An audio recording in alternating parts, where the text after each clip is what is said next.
The Lord. प्रभु का धन्यवाद हो इस अच्छे वक्त के लिए कि हम एक बार फिर से परमेश्वर का वचन लेकर आपसे मुखातिब हैं। आज एक नई चीज़ को हम सीखना चाहते हैं। बहुत बार हम अपने जीवन में ऐसे सोचते हैं कि काश मैं फलाने पास्टर के साथ होता, काश मैं फलाने प्रभु के दास के साथ होता, काश मैं ऐसे व्यक्ति के साथ होता जो मुझे जीवन में आगे बढ़ा पाता, जो मुझे जीवन में उन्नति दिला पाता। और कई बार हम ऐसे जगह नहीं रहना चाहते, ऐसे लोगों के साथ नहीं रहना चाहते जिसका सामाजिक रीति में और आत्मिक रीति में कोई अस्तित्व नहीं है, जो बहुत ज़्यादा नामी लोग नहीं हैं, ऐसे लोगों के साथ नहीं रहना चाहते हम। और आज हम बाइबल से दो लोगों का एग्जाम्पल देखेंगे। पहला जो व्यक्ति है वो है लूत। लूत जो था वो अब्राहम का भतीजा था, और अब्राहम जो परमेश्वर का दास, परमेश्वर का दोस्त और विश्वासियों का पिता कहलाया, ऐसे व्यक्ति के साथ रहता था। उसके पास प्रिविलेजेस की कमी नहीं थी, उसके पास एक्सेसिबिलिटी की कमी नहीं थी, तो वो सही व्यक्ति के साथ था, सही जगह में रहता था, परमेश्वर की उपस्थिति में रहने वाले व्यक्ति के साथ था। लेकिन लूत ने अपने जीवन में क्या किया? उसने गलत चुनाव किया, और वो ऐसे जगह को चुनता है जो बहुत ही श्रापित जगह है। देखने में तो बहुत आशीष की जगह लगती है, देखने में तो बहुत ही अद्भुत जगह लग रहा था, और उसने कभी अब्राहम से कंसल्ट नहीं किया। उसने कभी अब्राहम को ये नहीं बोला कि आप मेरे बड़े हैं, आप जानते हैं ज़्यादा बेहतर क्या है, और मुझे जो है आप बताइए मैं कहाँ जाऊँ। या वो ये बोल सकता था मुझे माफ़ कर दीजिए, मेरा जो भी है वो आपका है और मैं आपके साथ ही रहना पसंद करूँगा। लेकिन जो हमारे अंदर भावनाएं होती हैं ना, हमारे अंदर इच्छाएं होती हैं, वो जब हमें मौका मिलता है तो वो सामने आने लग जाती है। तो हम किसके साथ रह रहे हैं, कितने सौभाग्य में रह रहे हैं, वो इम्पॉर्टेंट नहीं है, लेकिन जो हमारे दिल में है, जिस प्रकार का हम चुनाव करते हैं, वही डिटर्मिन करता है कि हम जीवन में आगे क्या बढ़ेंगे। और लूत ने गलत चुनाव किया, वो चला गया सदोम अमोरा, और वहां पर रहकर उसका जीवन बर्बाद होने लगा। प्रभु की दया के कारण वो नाश होने से तो बच गया, लेकिन उसका पूरा परिवार उसमें तहस नहस हो गया, और वो एक ऐसा व्यक्ति बन गया जिसने अपनी जिंदगी को बर्बाद कर ली, अपने बेटियों की जिंदगी को बर्बाद कर ली, और उसके जीवन का जो कुछ निकल के आना था उसके जीवन से, वो अच्छा नहीं निकल पाया। लेकिन जब हम दूसरी तरफ देखते हैं तो वो है रूत। रूत एक मोआबी महिला है, दूसरा रूत एक विधवा है।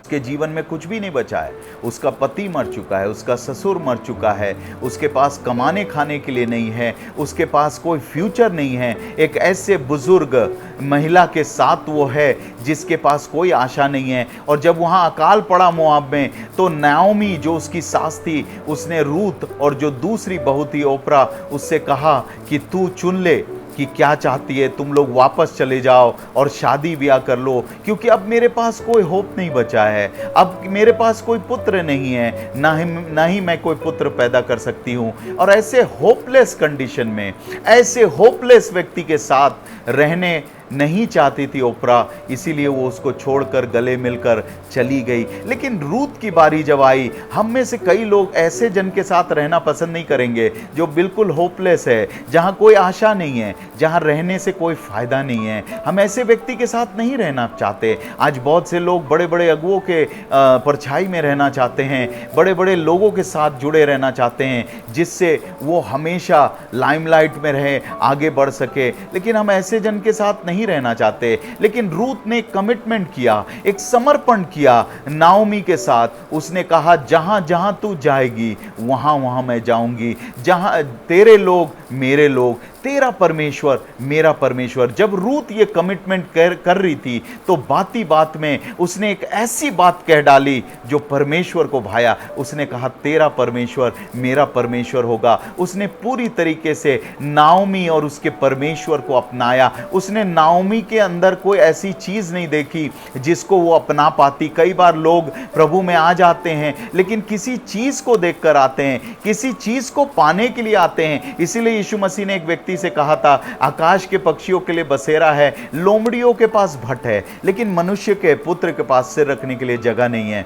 हम कभी भी प्रभु यीशु मसीह के पास चीजों के लिए ना आए, हम प्रभु के पास प्रभु के लिए आए। और इसी कारण से जब रूत ने यह समर्पण किया, तो जहां होपलेस कंडीशन था, प्रभु ने उस कंडीशन को बदल दिया।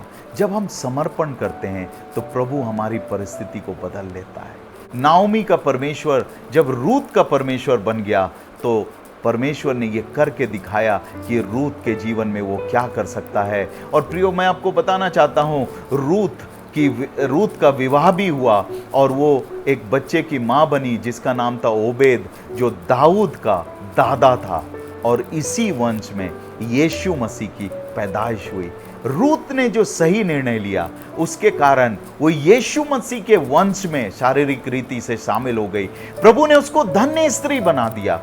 आज हमारे पास चुनाव है।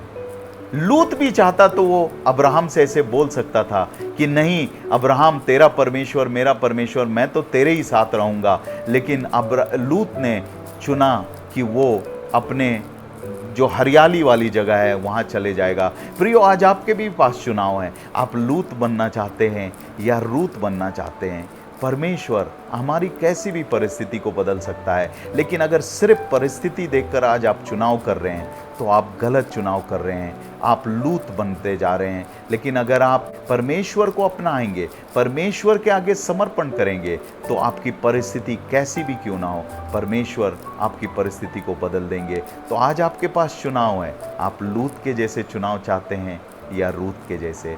परमेश्वर आप सबों को आशीष दे।